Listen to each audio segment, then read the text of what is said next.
The name itself is magic.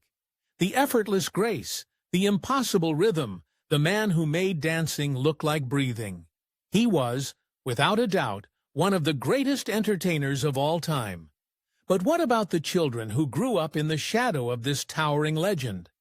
How did they navigate a childhood where tap shoes echoed through the house?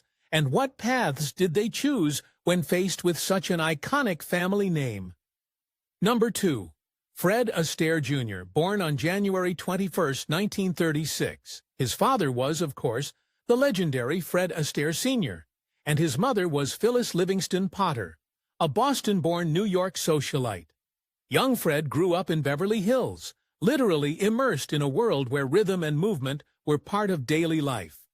But his mother, Phyllis, played a crucial role in encouraging Fred Jr. to have a balanced life, fostering interests beyond the stage and emphasizing education. Tragically, Phyllis passed away from lung cancer in 1954, when Fred Jr. was just 18, a profound loss that would have deeply impacted his early adulthood. While Fred Jr. did explore the entertainment world, respecting his family's legacy while aiming to make his own mark, his on-screen career was quite modest. His most clearly identified film role is as the co-pilot in the 1969 movie Midas Run, a film that also featured his father. Beyond a brief foray into acting, Fred Astaire Jr. wore many hats. He was involved in ranching, perhaps influenced by his father's own ranch in Chatsworth. He became a pilot, carving out a skill entirely his own. In his younger years, around 1956, he served as an airman in the U.S. Air Force. On September 1, 1956, at age 20 and serving in the Air Force, Fred Jr. eloped to Yuma, Arizona, to marry 18-year-old singer Gail Trumbo. His father provided parental consent. They divorced in 1963, reportedly because of Gail's aspirations for her singing career. Later, Fred Jr. entered into a long second marriage with Carol Astaire. Carol is an accomplished painter and photographer with her own studio, Carol Astaire Fine Arts. In San Luis Obispo, California, known for her beautiful depictions of California landscapes and dancers. A significant part of Fred Jr.'s life has been his role in preserving his father's legacy. He reportedly supported his stepmother, Robin Smith Astaire, Fred Sr.'s second wife, whom he married in 1980, in managing the Astaire estate. This was sometimes a complex task, especially when decisions like authorizing Fred Sr.'s likeness for Dirt Devil vacuum commercials caused friction with his sister Ava.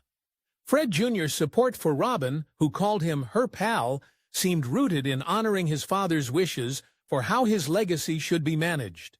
Many genealogical records mistakenly state he died in 1987, the same year as his father. This is incorrect. Strong recent evidence suggests Fred Astaire Jr. is, or was, very recently alive. His IMDb profile calculates his age as 89, as of early 2025, without a death date. Fred Astaire Jr. and Carol established a life in San Luis Obispo, becoming longtime patrons of the arts and their community.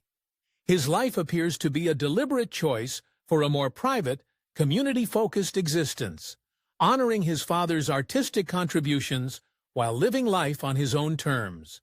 Number 1. Ava Astaire. Mackenzie, born on March 28, 1942, was Fred Sr. and Phyllis's younger child. Like her brother, she grew up in Beverly Hills, surrounded by Hollywood glamour. She was only 12 when her mother passed away, a loss that deeply bonded her with her father.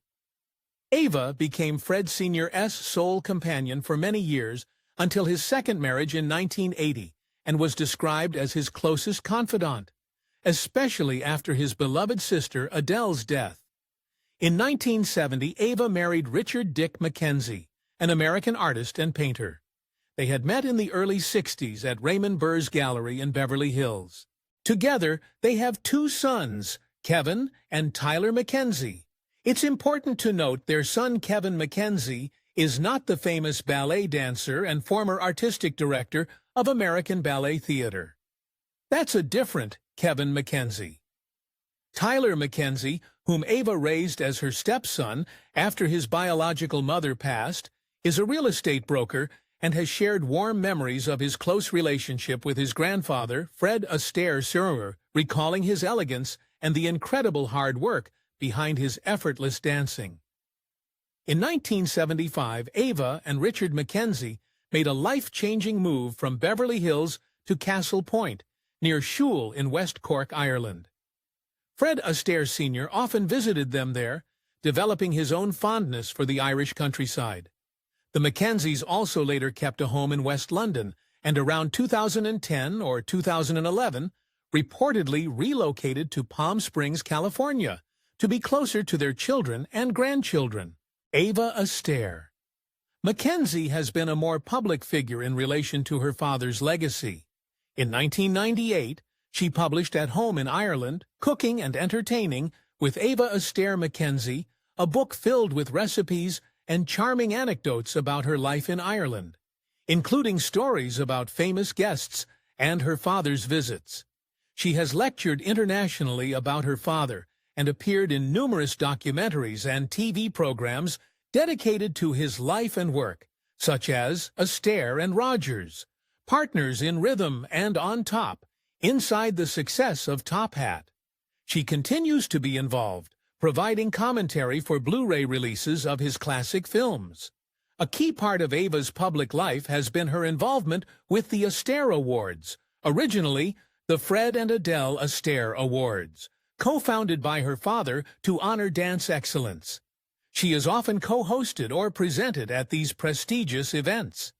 Ava has also been a vocal and passionate protector of her father's image. She famously slammed the use of his likeness in the 1997 Dirt Devil vacuum cleaner commercials, saying she was saddened that after Fred's wonderful career, he was sold to the devil.